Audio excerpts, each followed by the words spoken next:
ഒരുപാട് പരിപാടികൾ നടക്കാനിരിക്കുന്നു. ഉദ്ഘാടനമടക്കം ശ്രീ ബെന്നി ബെഹനാൻ മുഖ്യപ്രഭാഷണം അടക്കം നടക്കും. അതുകൊണ്ട് ഞാൻ ഒരുപാട് നീട്ടുന്നില്ല. എന്തായാലും ഈ വേദി വിദ്യാഭ്യാസ രംഗത്ത് ഉന്നതമായ പഠന മികവിനുള്ള സമാദരണം ബഹുമതികൾ നിങ്ങൾ കാത്തിരിക്കുകയാണ്, അക്ഷമയോടുകൂടി കാത്തിരിക്കുകയാണ്. ഒരുപാട് വിദ്യാർത്ഥികളെ കാണുമ്പോൾ ഞാനും എൻ്റെ സ്കൂൾ കാലയളവിൽ, കോളേജ് കാലയളവിലൊക്കെ പോയ പ്രസംഗ മത്സരങ്ങൾ, നാടക മത്സരങ്ങൾ, ഒരുപാട് വേദികളൊക്കെ ഞാൻ അവിടെ നിന്ന് ഇങ്ങനെ ഓർക്കുമായിരുന്നു. ആദ്യമായിട്ടൊരു പ്രസംഗ മത്സരം തുടങ്ങുന്നത് 7ാം ക്ലാസ്സിലാണ്. 7ാം ക്ലാസ്സിൽ എന്ന് പറഞ്ഞാൽ മത്സരം അന്നിപ്പോൾ നേരത്തെ വിഷയം തരികയും വിഷയം കാണാതെ പിടിച്ചു പോയി പ്രസംഗം ചെയ്യും 7ാം ക്ലാസ്സിലൊക്കെ.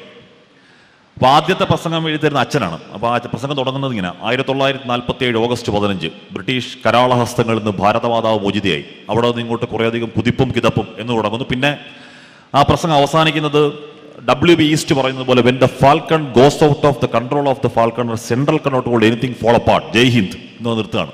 ഭയങ്കര കയ്യടി. 1ാം സ്ഥാനം 7ാം ക്ലാസ്സിൽ കിട്ടി. 8ാം ക്ലാസ്സിൽ എടുത്തുമ്പോൾ നമുക്ക് വിഷയം 5 മിനിറ്റ് മുമ്പേ തരൂ. അപ്പോൾ നമ്മുടെ പരിപാടി എന്ന് പറഞ്ഞാൽ എന്ത് വിഷയമാണെങ്കിലും ആദ്യം 1947 ഓഗസ്റ്റ് 15 തുടങ്ങും. ലാസ്റ്റ് തന്ന വിഷയത്തിൽ അറിയാവുന്ന എന്തെങ്കിലുമൊക്കെ പറയും. ലാസ്റ്റ് WB ഈസ്റ്റ് പറയുന്ന പോലെ when the falcon goes out പറഞ്ഞ് നിർത്തും. ഭയങ്കര കയ്യടി. അങ്ങനെ ഇപ്പം ലാസ്റ്റ് നമ്മൾ ഈ പ്രസംഗത്തിൽ പോയിട്ടുള്ളവർക്കറിയാം, ലാസ്റ്റ് നമ്മൾ പഞ്ച് നിർത്തുക എന്നുണ്ടെങ്കിൽ അതിനൊരു ഇമ്പ്രഷൻ എന്തായാലും ഉണ്ട്. അങ്ങനെ 8ാം ക്ലാസ്സിൽ 9ാം ക്ലാസ്സിലൊക്കെ നമ്മൾ ഈ ഫാൽക്കണെ കൊണ്ട് നടന്നു. 9ാം ക്ലാസ്സിൽ പഠിക്കുന്ന സമയത്ത് നേരത്തെ ഏതോ ഒരു പ്രസംഗമുണ്ടാകുന്ന ജഡ്ജ് ഇവിടെ വന്നു. അപ്പം എൻ്റെ പ്രസംഗം കഴിഞ്ഞു. എൻ്റെ ഫാൽക്കൺ കഴിഞ്ഞ് ഇറങ്ങി പുള്ളി കയ്യോടെ പിടിച്ചു പറഞ്ഞു, ഇനി മേലാന്ന് ഈ ഫാൽക്കണുമായിട്ട് ഈ വഴിക്കെങ്ങാനും വന്ന നല്ല അടി തരും എന്ന് പറഞ്ഞാൽ നമ്മൾ ഫാൽക്കൺ നിന്നില്ല, വെറുതെ പറഞ്ഞു വന്നേ ഉള്ളൂ, ഓർമ്മകൾ പറഞ്ഞു വന്നേ ഉള്ളൂ. അപ്പോൾ വിദ്യാഭ്യാസ രംഗത്ത് വലിയ നേട്ടം നേടിയ വിദ്യാർത്ഥികൾ ആദരിക്കപ്പെടുകയാണ്. അഭിനന്ദനങ്ങൾ എല്ലാവർക്കും. പക്ഷേ ആ നേട്ടം നേടാൻ കഴിയാത്തവർക്ക്, അല്ലെങ്കിൽ ഫുൾ A+ നേടാൻ കഴിയാത്തവർക്ക്, ഏതെങ്കിലും തരത്തിൽ 90% എബോ മാർക്ക് നേടാൻ കഴിയാത്തവർക്ക് ഏതെങ്കിലും തരത്തിൽ നിരാശപ്പെടേണ്ടതുണ്ടോ? ഇല്ല എന്നുള്ളതാണ് യാഥാർത്ഥ്യം. നമ്മളിപ്പോൾ വേൾഡ് കപ്പ് മത്സരങ്ങൾ നടന്നുകൊണ്ടിരിക്കുകയാണ്. ഇനിയിപ്പോൾ 8 മത്സരങ്ങൾ മാത്രമേ ബാക്കിയുള്ളൂ. 8 ടീമുകൾ മാത്രമേ ബാക്കിയുള്ളൂ. 8 ടീമുകൾ എന്ന് പറഞ്ഞാൽ 193 ലോകരാഷ്ട്രങ്ങൾക്കിടയിൽ, അല്ലെങ്കിൽ 211 ഫിഫ മെമ്പർ കൺട്രിമാർക്കിടയിൽ തിരഞ്ഞെടുക്കപ്പെട്ട 48 രാജ്യങ്ങളിൽ കളിച്ച് അവസാന റൗണ്ടിലേക്ക് എത്തിയ 8. ഇന്ന് രാവിലെ 6:30 നാളെ രാവിലെ 6:30 അർജന്റീന സ്വിറ്റ്സർലൻഡ് മത്സരം നടക്കാൻ പോകുന്നു. ഇനി തീപാറും പോരാട്ടമാണ്. ഇനി മരണക്കളി, ഡുവോർ ഡേ കളികളുടെ 8 കളികളാണ് ഇനിയുള്ളത്. ഇതിൽ എത്ര പേരാണ് റൊണാൾഡോ ഫാൻസ്? ഒന്ന് കൈവെക്കാവോ? റൊണാൾഡോ ഫാൻസ്, CR7 ഫാൻസ് ആരെങ്കിലും ഉണ്ടോ? അതാണ്ട് ആ ബാക്കിൽ ഒറ്റ ഒരാളേ ഉള്ളൂ. മെസ്സി ഫാൻസ് 1 2 3 4 കുറേ ഉണ്ട്. മെസ്സി ഫാൻസ് കുറേ ഉണ്ട്. നെയ്മർ ഫാൻസ് ആരൊക്കെയാ ഉള്ളത്? Neymar, okay. ഞാനൊരു CR7 ഫാനാണ്. എന്താ അവിടെ ആ ബാക്കിൽ ഒറ്റ ഹായ് CR7 ഫാനാണ്. CR7 ഇത്തവണ അദ്ദേഹത്തിന്റെ കരിയറിൽ ഒരു കപ്പോടുകൂടി വിരമിക്കൽ ഞങ്ങളുടെയൊക്കെ സ്വപ്നമായിരുന്നു. നടന്നില്ല, പോട്ടെ, കളിയാണ്. യഥാർത്ഥത്തിൽ ഈ വേൾഡ് കപ്പിലെ താരങ്ങൾ എന്ന് പറയുന്നത് ബ്രസീലും അർജന്റീനയും നെയ്മറും മെസ്സിയും. CR7 ഞങ്ങളുടെയൊക്കെ റൊണാൾഡോ ആണോ? യഥാർത്ഥത്തിൽ അല്ല എന്നുള്ളതാണ് ഉത്തരം. ആദ്യം മുതലേ കളി കണ്ടവർക്കൊക്കെ അറിയാം. അതിനിടയിൽ ഒരു കേപ്പ് വെർദെ എന്നൊരു രാജ്യമുണ്ട്. കേപ്പ് വെർദെ എന്ന രാജ്യം, അങ്ങനെ ഒരു രാജ്യം ലോകത്തുണ്ട് എന്ന് ഞാൻ അറിയുന്ന ഉറപ്പായും ഈ വേൾഡ് കപ്പിന്റെ സമയത്ത് ഈ കളി കാണുമ്പോഴാണ്. കേപ്പ് വെർദെ സ്പെയിനെതിരെ കളിച്ചു. വിഖ്യാതമായ താരമാണ്, കാളപ്പോരുകാരുടെ നാടാണ്. സ്പെയിനെതിരെ കളിച്ചിട്ട് അത് സമനിലയിൽ പിടിച്ചു. കേപ്പ് വെർദെയുടെ ഒരു ഗോളി ഉണ്ട്, പേര് വൊസീഞ്ഞോ എന്നാണ് ആ ഗോളിയുടെ പേര്. 40 വയസ്സായിട്ടോ വൊസീഞ്ഞോയ്ക്ക്.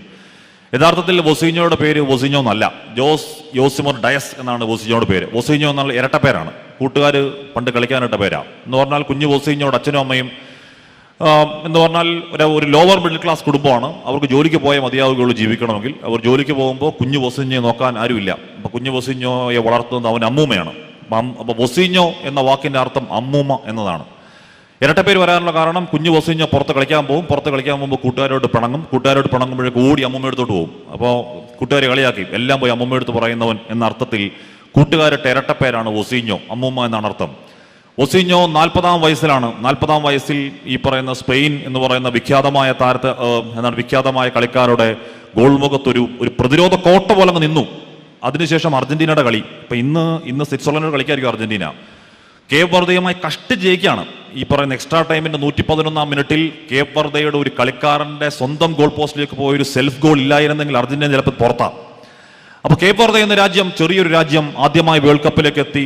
ലോക ചാമ്പ്യന്മാർ അർജന്റീനയോട് കട്ടക്ക് നിന്ന് അവരെ വിറപ്പിച്ച് എന്ന് പറഞ്ഞാൽ അർജന്റീനയുടെ ആ ജയം യഥാർത്ഥത്തിൽ പരാജയത്തോളം പോകുന്ന ജയവും കേപ്പ് വെർദെയുടെ ആ പരാജയം ജയത്തോളം പോകുന്ന പരാജയവുമാണ്. അവർ തല ഉയർത്തി ടീം വിട്ടു. അതുപോലെയാണ് കുറക്കാവോ എന്നൊരു രാജ്യം. കുറക്കാവോ എന്ന രാജ്യം ഈ ഭൂലോകത്തുണ്ട്, ഗ്ലോബിലുണ്ട് എന്ന് എത്ര പേർക്ക് നമുക്ക് അറിയാവുന്നു? ആർക്കും അറിയത്തില്ലായിരുന്നു. അറിയാവുന്ന ഒരാളിലും ഉണ്ടോ? കുറക്കാവോ എന്ന രാജ്യത്തെ പറ്റി അറിയാവുന്ന ഒരാളിലും കൈവക്കാവോ? നേരത്തെ അറിയാവുന്ന ആരിലും ഉണ്ടോ? ആരും ഉണ്ടാ വഴിയില്ല. കുറക്കാവോ എന്ന രാജ്യം ഇപ്പം തൃശ്ശൂർ, ഇപ്പോൾ ഇന്ത്യൻ പോപ്പുലേഷൻ പോട്ടെ, കേരളത്തിന്റെ പോപ്പുലേഷനും പോട്ടെ, തൃശ്ശൂർ ജില്ല മാത്രം നോക്കിയാൽ 35 ലക്ഷം ആൾക്കാരുണ്ട്. കേപ്പ് വർദ്ധ എന്ന് പറയുന്ന അയലിന്റെ രാജ്യത്തിന്റെ പോപ്പുലേഷൻ എത്രയാണെന്നറിയാം? 1,36,000 ഒരു ചെറിയ ദ്വീപ സമൂഹമാണ്. കരീബിയൻ വെനിസ്വലൻ തീരത്തോട് ചേർന്ന കരീബിയൻ ദ്വീപ സമൂഹങ്ങൾ ചെറിയൊരു ദ്വീപ സമൂഹമാണ്. ആകെ 1.5 ലക്ഷത്തിലധികം ആൾക്കാരുള്ള ഒരു രാജ്യത്ത് നിന്ന് കുറക്കോവ ഈ പറയുന്ന 119 രാജ്യങ്ങളിൽ യോഗ്യത നേടി 48 രാജ്യങ്ങളുടെ ഭാഗമായി അവിടെ ആ വേൾഡ് കപ്പിലേക്ക് എത്തി എന്ന് പറയുന്നതിന് വലിയ കാര്യമാണ്. ജർമ്മനിക്കെതിരെയായിരുന്നു അവരുടെ മത്സരം. 7 ഗോളുകൾ കുറക്കാവോ എന്ന രാജ്യത്തിന് നേരെ ജർമ്മനി അടിച്ചുകൂട്ടി. കുറക്കാവോ നേടിയ ഒറ്റ ഗോൾ, ഒരേ ഒരു ഗോൾ. പക്ഷെ ഒരേ ഒരു ഗോളിൽ അവർ മതിമറന്ന് ആഹ്ലാദിച്ചു.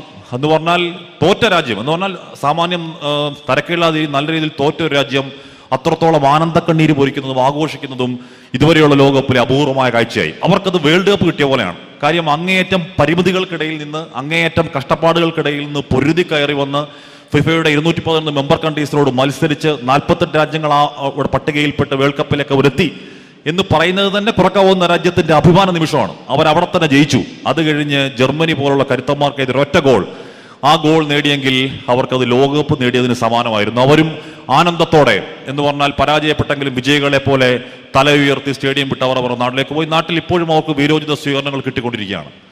ഞാൻ പറഞ്ഞു വന്നത്, ഈ പറയുന്ന വൊസീഞ്ഞോയെ പോലെ ഏതെങ്കിലും തരത്തിൽ യാതൊരു സൗകര്യമില്ലാത്തൊരു രാജ്യത്ത് നിന്ന് ഒരു മനുഷ്യൻ വന്ന് 40-ാം വയസ്സിൽ വേൾഡ് കപ്പിന്റെ ഹീറോ ആയി വേൾഡ് കപ്പ് വിട്ട് പോയെങ്കിൽ കുറക്കാവോ എന്ന് പറയുന്ന തീരെ ചെറിയ ന്യൂനാൽ പക്ഷമുള്ള ചെറിയൊരു രാജ്യം വന്ന വേൾഡ് കപ്പിൽ സാന്നിധ്യം അറിയിച്ചവർ വേൾഡ് കപ്പ് വിട്ട് പോയെങ്കിൽ ആർക്ക് ഇച്ഛാശക്തി ഉണ്ടെങ്കിൽ, ജയിക്കണമെന്ന ഉള്ളിൽ ഒരു വല്ലാത്ത ഫയർ ഉണ്ടെങ്കിൽ ആർക്ക് എന്താണ് അസാധ്യമാവുക എന്നുള്ളതാണ്.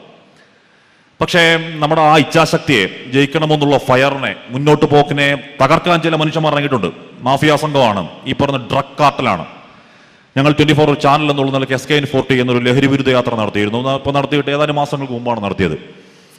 കേരളം മുഴുവൻ നടന്നു. കാസർഗോഡ് മുതൽ തിരുവനന്തപുരം വരെ ഗ്രാമഗ്രാമാന്തരങ്ങളിലൂടെ ആയിരക്കണക്കിന് മനുഷ്യരെ കണ്ട് ഞങ്ങൾ നടന്നു. ഞങ്ങൾ കണ്ട കാഴ്ചകൾ ഉറപ്പായി ഞെട്ടിക്കുന്നതാണ്. ഭീകരമായ കാഴ്ചകൾ ഞങ്ങൾ കണ്ടു.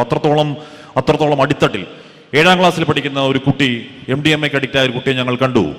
വേറൊരു അമ്മയെ കണ്ടു. അമ്മയുടെ മകളാണ്. അമ്മയുടെ മകൾ 10-ാം ക്ലാസ്സിൽ മികച്ച മാർക്കിൽ പാസ്സായി, +2-ൽ മികച്ച മാർക്കിൽ പാസ്സായി, എൻട്രൻസിൽ വലിയ ടോപ്പ് റാങ്കിൽപ്പെട്ട് കേരളത്തിലെ അറിയപ്പെടുന്ന ഒരു മെഡിക്കൽ കോളേജിൽ ടോപ്പിൽ വരികയും അഡ്മിഷൻ എടുത്ത് ഏതാണ്ട് 1.5 വർഷങ്ങൾക്കുള്ളിൽ MDMAക്ക് അഡിക്റ്റ് ആയിട്ട് ആശുപത്രിയിൽ അഡ്മിറ്റ് ആയ ഒരു പെൺകുട്ടിയുടെ അമ്മയെ കണ്ടു. അമ്മ സംസാരിച്ചു. അമ്മ പറഞ്ഞു, മോനെ, അങ്ങനെയാണെങ്കിൽ എൻ്റെ മകൾ 10-ാം ക്ലാസ് തോറ്റാൽ മതിയായിരുന്നു, ഈ സങ്കടം കാണേണ്ടി വരികയില്ലായിരുന്നോ എന്ന് പറഞ്ഞ അമ്മയെ കണ്ടു. അത്രത്തോളം ആഴത്തിൽ അത്രത്തോളം വേരിൽ പടർച്ചയുള്ള, അത്രത്തോളം ഗ്രൗണ്ടിൽ സ്കൂളുകൾ ഇപ്പം ഏതെങ്കിലും തരത്തിൽ എൻ്റെ കുഞ്ഞ് ഇതിൽ നിന്ന് മുക്തമാണ് എന്ന് കരുതിയിരിക്കാൻ സാധ്യമല്ലാത്ത രീതിയിൽ അത്രത്തോളം വേര് പടർച്ചയുള്ളൊരു മഹാവിപത്തായി അവരങ്ങനെ മാറുകയാണ്. അപ്പോൾ അതിനെതിരെയാണ് ഓപ്പറേഷൻ തൂഫാൻ. ഇവിടെ തൂഫാന്റെ ചില പ്ലക്കാർഡുകൾ കാണുന്നുണ്ട്. അതിനെതിരെ സംസ്ഥാനത്തിലുടനീളം ആഞ്ഞടിക്കുന്നുണ്ട് ഓപ്പറേഷൻ തൂഫാൻ. എത്രത്തോളം ഈ ലഹരിക്കോട്ടകളെ പിടിച്ച് കുലുക്കാൻ തൂഫാൻ എന്ന് പറയുന്ന വലിയ ശ്രമത്തിന് കഴിയുന്നുണ്ട് എന്ന കാര്യം നമുക്കറിയില്ല. കാര്യം ഇവരൊക്കെ വലിയ കോട്ടകളാണ്, വലിയ ക്യാച്ച് ദം യങ് എന്നുള്ളതാണ് അവരുടെ മുദ്രാവാക്യം. നമ്മൾ നേരത്തെ ഫുട്ബോളിന്റെ കാര്യം പറഞ്ഞ പോലെ, സ്പോർട്സിന്റെ കാര്യം പറയുന്ന പോലെ, കുട്ടികളെ ക്യാച്ച് ദം യങ്, കുട്ടികളുടെ ഭാഗത്തിൽ പിടിച്ചാൽ മാത്രമേ അവർക്ക് അവരുടെ ഈ സാമ്രാജ്യത്തിന്റെ, ഈ ലഹരി സാമ്രാജ്യത്തിന്റെ, തിന്മയുടെ സാമ്രാജ്യത്തിന്റെ, ദുഷ്ട സാമ്രാജ്യത്തിന്റെ പടവുകൾ കെട്ടിപ്പോക്കാൻ അവർ കുഞ്ഞുങ്ങളെ വേണം. ആ കുഞ്ഞുങ്ങൾക്ക് വേണ്ടി അവർ കെണിയൊരുക്കി കാത്തിരിപ്പുണ്ട്. ഡു ഓർ ഡൈ എന്ന് പറയുന്ന അതേ സാഹചര്യം തന്നെയാണ്. നമ്മുടെ വീട്ടകത്ത് നമ്മുടെ കുഞ്ഞുങ്ങൾ സുരക്ഷിതരാണ് എന്ന് കരുതിയിരിക്കാനുള്ള ഒരു സാഹചര്യവും നിലവിലില്ല എന്ന് ഉത്തരവാദിത്തോടുകൂടി പറയുകയാണ്. അങ്ങനെ പറയാൻ കാരണം കേരളത്തിലുടനീളം സഞ്ചരിച്ച് അതിന്റെ തിക്ത യാഥാർത്ഥ്യങ്ങൾ നേരിട്ട് കണ്ട് അനുഭവിച്ച മാധ്യമപ്രവർത്തകൻ എന്ന നിലയ്ക്ക് പറയുകയാണ്. ഡു ഓർ ഡൈ എന്നുള്ളത് തന്നെയാണ്. ഏതെങ്കിലും തരത്തിൽ നമുക്ക് മാറി നിൽക്കാൻ തൽക്കാലം ഈ കാലഘട്ടം നമ്മളെ അനുവദിക്കുന്നില്ല. നമ്മൾ നമ്മുടെ കാര്യം നോക്കിയിരിക്കുക എന്നുള്ളത് സുരക്ഷിതമല്ല, സെക്യൂർ അല്ല. അപ്പോൾ ആ തൂഫാനുള്ള എല്ലാവിധ പിന്തുണയും ഞാൻ അറിയിക്കുകയാണ്. നിങ്ങളുടെ പിന്തുണ അതിനുവേണ്ടി ആവശ്യപ്പെടുകയും ചെയ്യുകയാണ്. ഒരിക്കൽ കൂടി 7-ാം ക്ലാസ്സിൽ എൻ്റെ അച്ഛൻ എനിക്ക് എഴുതുന്ന പ്രസംഗത്തിന്റെ അവസാന വരി ഞാനൊന്ന് പറയുകയാണ്. When the falcon goes out of the control of the falconer, central cannot hold anything fall apart. Thank you. Thanks a lot.